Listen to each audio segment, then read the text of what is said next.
Oh, congratulations! First off, on the Walk of Fame, Hollywood Walk of Fame. I watched the things. You had a lot of great people come out to support you, and of course your wife and everything. Yeah, So it was congratulations. good. But I didn't care about it, about the trick. So we define the white folks as, so I guess, white Anglo-Saxon Protestants, or is it like Oh, I don't get into that. I say white folks. white folks? Okay. White folks. So if And I know all white folks ain't white. okay, Yeah, I tell white folks that if you can't get on the phone and call the stock market and determine if they're going up or going down, you ain't white. so I mean, is there such a thing as an Illuminati? Uh, Is there an Illuminati? if you know about it, it's not. That's bullshit. Okay. The real things that count, most black folk don't know about it. The Illuminati, black folk can't even read or write, know about the Illuminati. What's that? Huh? It's like the boule. Talk about black folk. Well, tell me what business they own. What company they own. Y'all sit around talking about the boule, huh? What goes behind that? Okay? It's the stuff they put out, man. It's a game. Now, how deep does it run? I mean, you were talking about how the starved rock thing you talked about in the last clip, that encounter that you had. You know, getting fame. Like a lot of people watching it dream of the kind of success that you had. That ain't number chump stuff, man. Okay. Ain't number chump stuff. Who was the number one baseball player? The history of baseball, 100 years. You don't know. Don't give a damn about that. The word fan mean, it's a Latin word, fanatic, huh? And while we talking about it, Notre Dame's playing somebody today. Georgia's playing Alabama. Whoever win, the white team will tear up the town. Right. But it's okay to ride behind a silly game. But when you shoot my dad or my son in the back of the head 40 times, that's off limits. Okay? They do it all the time. Every time the game is won. I never understood why the winners ride. Okay? So this is the game. Martin Luther King will be remembered as long as somebody's on the planet. Athletic stuff, I don't even mention their name. Right. No, but I'm talking about in terms of, like, I read your book, Nigger. Yeah. And I read Callous of the Soul. Yeah. And I love both books. Yeah. I mean, you've led a fascinating life. But there seems to be a transformation, like at the end of Nigger, you're still riding the fame. Like it's a success story in a way that kind of reinforces the American dream. Like I came from humble beginnings and I became one But of that's those. you. I never said that. Okay. I never said that. Okay, so what? I've always been listed in the phone book. I never had a bodyguard. The filthiest people on this planet is athletes and entertainers, okay? You, with this show, have done more for the humanities than 99% of all the athletes and entertainers on the planet. But they've even tricked you to believe that you ain't nothing but doo-doo and they something big. They ain't nothing but a piece of shit, man. All of them, a handful of them will break through, like Ali. Handful of them will break through. Right. But what I'm getting at is that you traded it all. You traded all the money and the success and funneled it into the movement. That was me. This had nothing to do with no damn coach. Okay. Huh? I wasn't controlled by white folks. Okay. Huh? Black folks made me. Man, I'm in a little club making $5 a night, 3 nights a week. Huh? When I wasn't funny. See? I was the laugh at the party. I was the party clown. Most black folks can do that. What's the difference in being that and a comedian? Timing. What you doing here now? Hey man, you can just walk in here and say, people sitting there, wow man, no, you prepared for this. You knew what this was gonna be about. You read the books, huh? So you just don't jump in here and start doing it. Right. Well, that's the same thing with athletes. When I see football on Sunday, I see slavery all over again. The Negroes in the field picking cotton with a ball and the white folks sitting on the bench with a clipboard trying to act intelligent. Are you crazy? So that's what this is about. but it's weak in spirit, weak in heart. Ain't nothing going for you. So I got to reach for something. My family didn't do it. My children did it. So I got to reach at something, huh? And them children better not make no noise while that game's on. Dad said, be quiet. That's what this is about. Don't nobody care about it. But do people want money and success, that illusion, so much that they're willing to sacrifice? I mean, like one of the things you said, I mean, you were in the belly of the beast at one point. You were playing everywhere, Jack Parr, Playboy clubs. At one time, I was making more money than Frank Sinatra. Mm-hmm. White folks didn't make me. The agents I was with didn't know about me until I was big. It's the black folks that came. $5 a night. Didn't cost nothing to get in. 35 cents a bottle of beer. You could sit through 3 shows. Why am I so powerful? I refused to do the same show over the next show. So I could start flat-footed last night and done 12 hours. I almost got out of show business. Dick Shawn, I went to see him downtown. I had to sit at the bar and I had no money. So I wasn't under no drink minimum. So I got there and I talked to the black guy that walked through the men's room that brush your shirt off, wipe stuff off your shoes. So I came back the next night. He said, how'd you like the show? I said, I'm just sad, man. I decided last night I was going to get out of show business. I saw this genius. He said, Dick Shawn? Man, he been doing that same shit for the last 30 years. See, I didn't know that. I didn't know that white folks' time is too valuable to sit through 3 shows. Huh? So he been doing that same thing. He had a thing where you flip a cigarette. And when you get over there, cigarette falls on his lips. Now, I don't see the ones he missed. I said, wow, man. Cried. Not jealous, just, whew. And when he told me that, man, I didn't know that. So I went back into show business. Nobody knew. Mm-hmm. Nobody knew. But the fame, I mean, like some people, they feel like you almost have to sell your soul to get fame, or is it just hard work, or, you know, is it luck, is it consequence, is it? No, most of us in sold our soul. We just called it something else. I don't know about you, but I know when I was young and the girls would go to pee and we'd put more whiskey in and stuff. So the next day, I don't know what got into me. I did. Right. But it was black folks. I had to search shit on my own. If I didn't bring a woman to the nightclub, I didn't leave with one. This is my job, not my hustle. If I was working at the steel mill, I can't bring no woman in there and play with her. Huh? That's what this is about, man. That was me. Me. Huh? I'm no damn entertainer.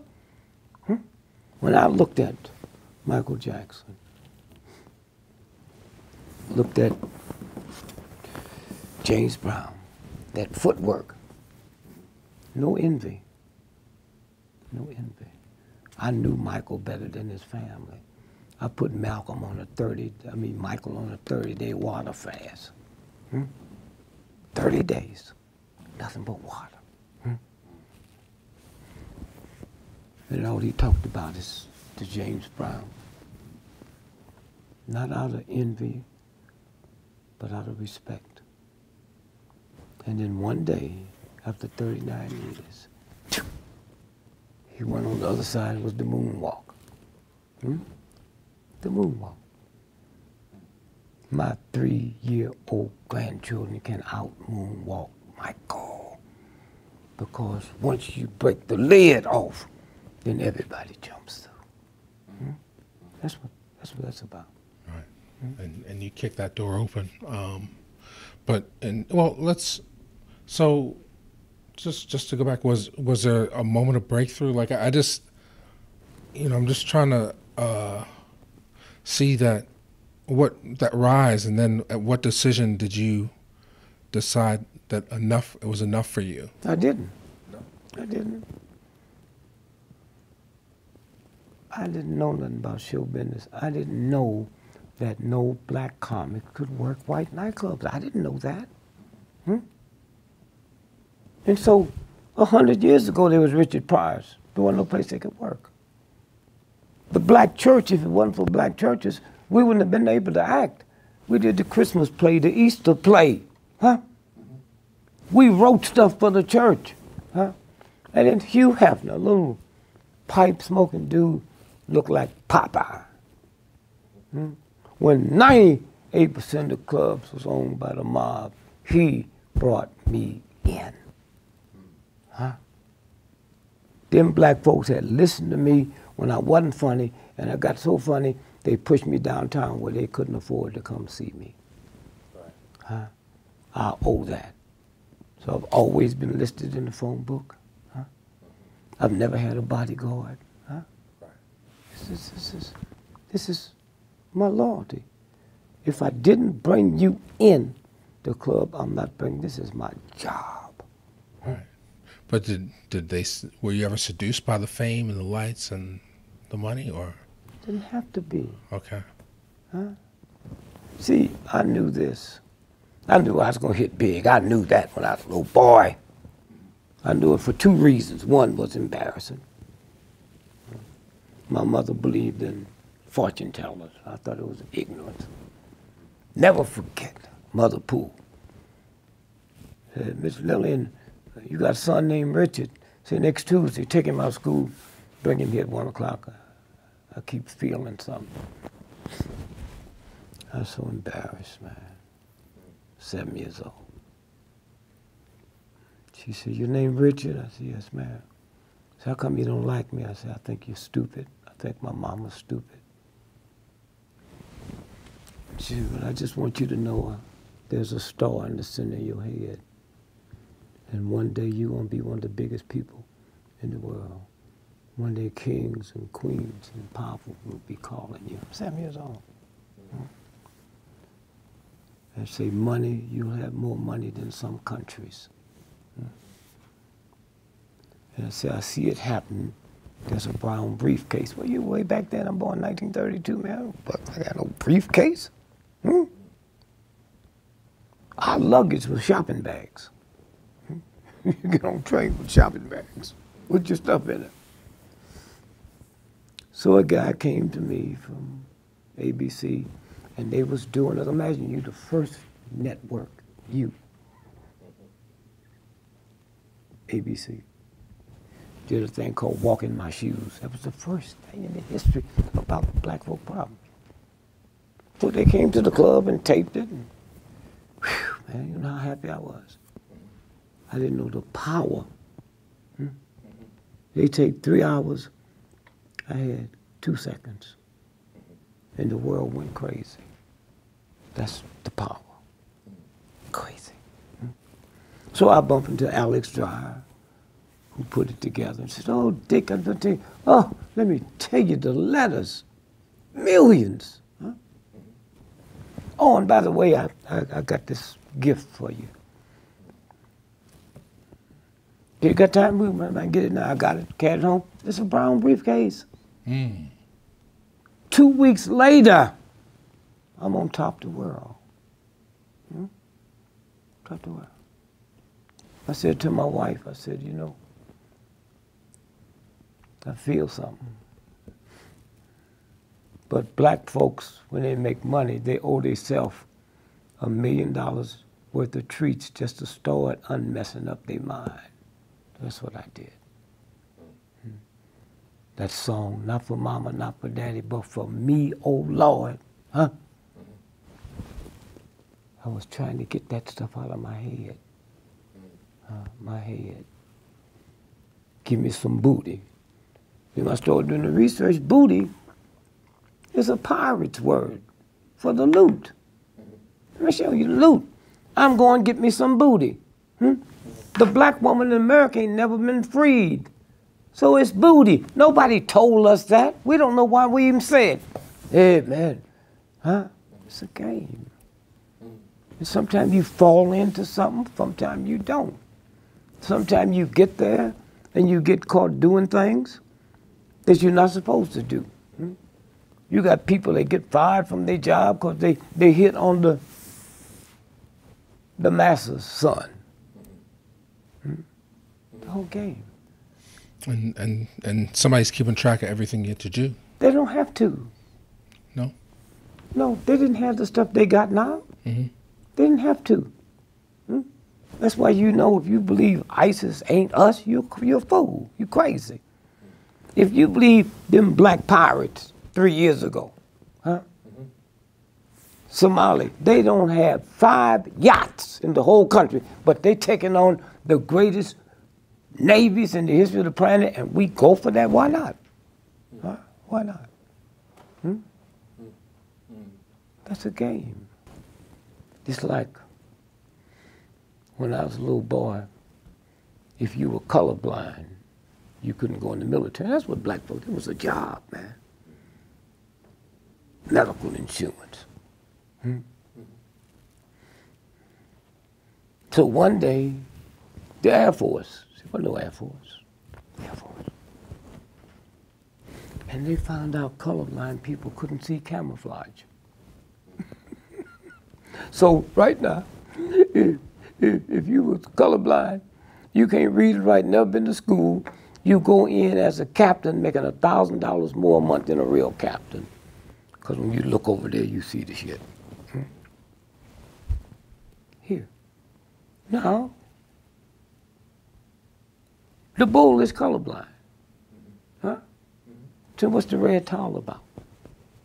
No, I never thought about it. Yeah, okay. So, red turns on men and blue turn on women. That's why the prostitute area around the world is called the red light district. Red. That's why when this thug took a woman's lips that's cut like the vagina, except it go this way instead of this way, and painted red, and she wondered why you looking at her. When the FBI Hoover brought in the whore, set Dillinger up so they could kill him, she's called a woman in red. So now let's go back to the bull. Bull don't see color. Who sees it? The man. That make his joint hard, so he stands there and get closer and closer and closer. That's what this is about. That's what this is about. So when you start looking at and then go deeper, white folk didn't see me. I was invisible. So I said, well, I'll make you see me. You didn't learn this at Harvard, Yale, Morehouse. So I put on the red shoes, the orange hat, the green light jacket, and white folk laughed at me. I said, I won this one, and all the laugh at me. Cracker, you got to see me. You got to see me. You never saw me before. I didn't know why I did in this universe.